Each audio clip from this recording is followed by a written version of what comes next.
Welcome to the 23rd Annual Wild and Scenic Film Festival. I'm your host of the Media Lounge, Elisa Parker. Kim Ewing will be joining us later. I am so thrilled to be here. We've been hosting this Media Lounge here for over 15 years. It's such an incredible festival where all the everyday extraordinary activists converge here in Nevada City and Grass Valley, California. And our first guest, he's the guinea pig this morning.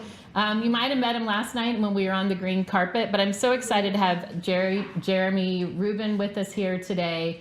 And the film is Terminus. And welcome, Jeremy. It's great to have you here with us. Oh, it's so great to be here. Feels like a really good time to be with all you folks. It does feel like a really good time to be here with everyone. I know, I kept thinking that too with everything going on in the world right now. What gave me hope were watching the films like yours, and which is really featuring the next generation and their voice of what it means really is, I would say, even an activist and being connected in with our outside world. But yeah, we need the stories right now. We need the stories to help shape our culture. Yeah, and we need the community of something like a film festival and coming together around different conservation ideas from all over the world and just some community. And I think probably this is a really cathartic, important moment. So thanks for having me. It's great to have you here. So you joined us are you living up in Washington? Yeah, so my wife and I and our large adopted dog live on a sailboat in Seattle. Okay. Yeah. Like on the Sound? Puget Sound? Yep, we live on Puget Sound, right in a little kind of north end of Seattle called Ballard. It's a historic fishing. Ballard Docks. That's I right. used to live up in Redmond, Washington. Oh, so you know it. I do know. I do know. Yeah. How long have you been living on a sailboat? Like, tell me real quick about that story, and then because it does relate to the film as well. It does. It's very related because that's kind of how I came across my subjects of the film or my neighbors. So we've been living on a sailboat for about 5 years through the pandemic. We also spend part of our year in Alaska. We are commercial fishermen. Wow, salmon? Salmon, sockeye salmon in Bristol Bay, the wildest, most abundant and beautiful sustainable fishery on the planet. And so we moved from a small mountain town, not too different than Nevada City in Colorado, and wanted to kind of simplify. This is during COVID. This is right before COVID. Wow, okay. And then, so nothing forces you to really kind of simplify life, like moving things onto a 38-foot boat. And, just kind of experiencing the tides every day and just the beautiful marine mammals around us and the birds and just a really connected, kind of cool way to live in a city, honestly. Right, that's phenomenal. Yeah. And so the film Terminus, it highlights a family. They have 2 young children, and they're your neighbors. Yeah. First of all, just having 2 kids, I think living on a sailboat. On a sailboat smaller than ours, too. Wow. Yeah. It is ambitious, and they're just an inspiring family. But these 2 children are they just are like a constant reminder every day about being connected to the water and the land and the things around you, because that's just their experiences. They're just running around and looking at crabs and showing you stuff that they found. Right, the wonder. And a lot of the wonder was even, I think, just amplified during COVID for some of us who were stuck at home, and you were like, what's outside my door? So here outside your door, there are 2 young children. And so how old are they?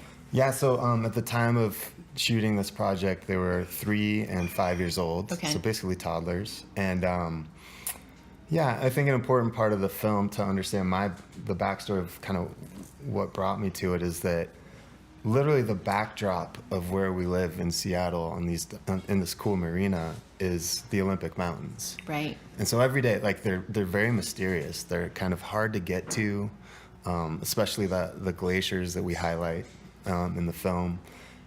They're just this kind of constant thing that are in your life, and they disappear in the weather, and they're in and they're out. And so it's just an input along with these kids in thinking about climate and the fact that these glaciers are going to disappear in their generation.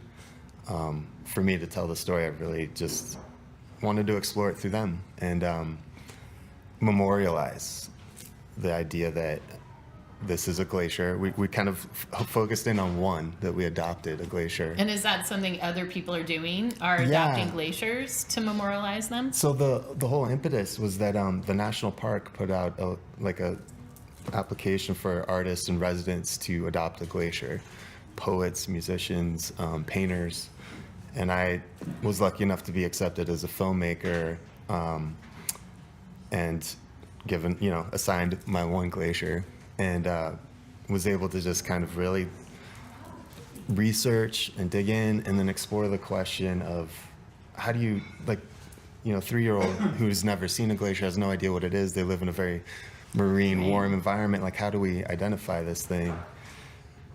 And honestly, my first step was I made a little children's book. I wish I had it here to show you. And a friend illustrated it, and we just really kind of explained where we were, the glacier. And then we just went and played. We camped out there and understood kind of where the water came from, where it flowed to, the old growth forest that it passes through, the big Pacific and the beach. And you named the glacier. The glacier has a name. Or did it have a name before? It absolutely did, Sure, and they all do, because they're very, they're famous and increasingly rare. This glacier is called Hubert. Do you know why it's called Hubert? I do. It is a wonderful story, actually. So Anna Hubert was the first woman to climb Mount Olympus, a part of the first, team to of settlers to climb Mount Olympus. I'm sure that there have been many people on top of that mountain before, but she was a part of the team. And so Hubert Glacier is off the south side of Olympus, and it's incredibly hard to get to. So and she's a school teacher, and it's just this wonderful story. It's not an easy mountain to climb, especially in the late 1800s. And so it has its own kind of cool history as the naming, the kind of colonialist name for it. But yeah, so that's kind of the glacier. And then they really anthropomorphized It's told it through their voice, right? Which is really a sweet way to articulate a story, because it really simplifies it too. Yeah. Like, they're speaking to the core part of the essence of this glacier. With as we're talking with all the words jumbled, they're just more like through the eyes of a child, which really, I mean, it's beautiful in that way, because you really are paying attention to all the key parts. That was the idea, to what extent, I basically, making a film to me is like failing the best you can, is how I feel. Yeah, say more about that. Well, just in capturing anybody's story, I'm never going to be able to do that the way I really, really want to. I'm just going to do it the best I can.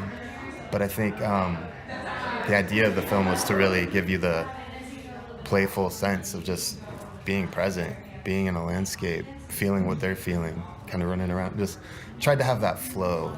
Right. Tried to have you feel it.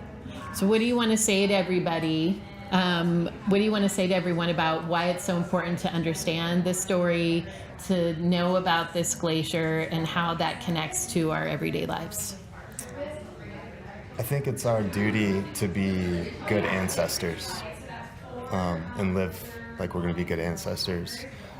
So I think it's critical to have the next generation really understand that, hey, this thing's important, and it is going away. It is going to disappear.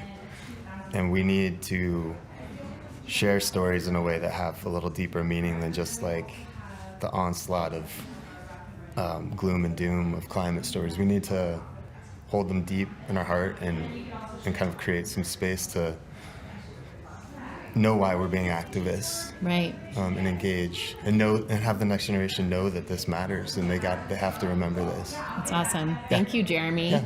Jeremy, let's give it up for Jeremy. And that is know why this matters. And there's a lot that matters here by being here at Wild and Scenic Film Festival. And we hope you join us here and be part of this magical event that we've been celebrating for 23 years. We need it. Right now, we need it. Thanks so much. I'm Elisa Parker, and we'll be back in just a bit.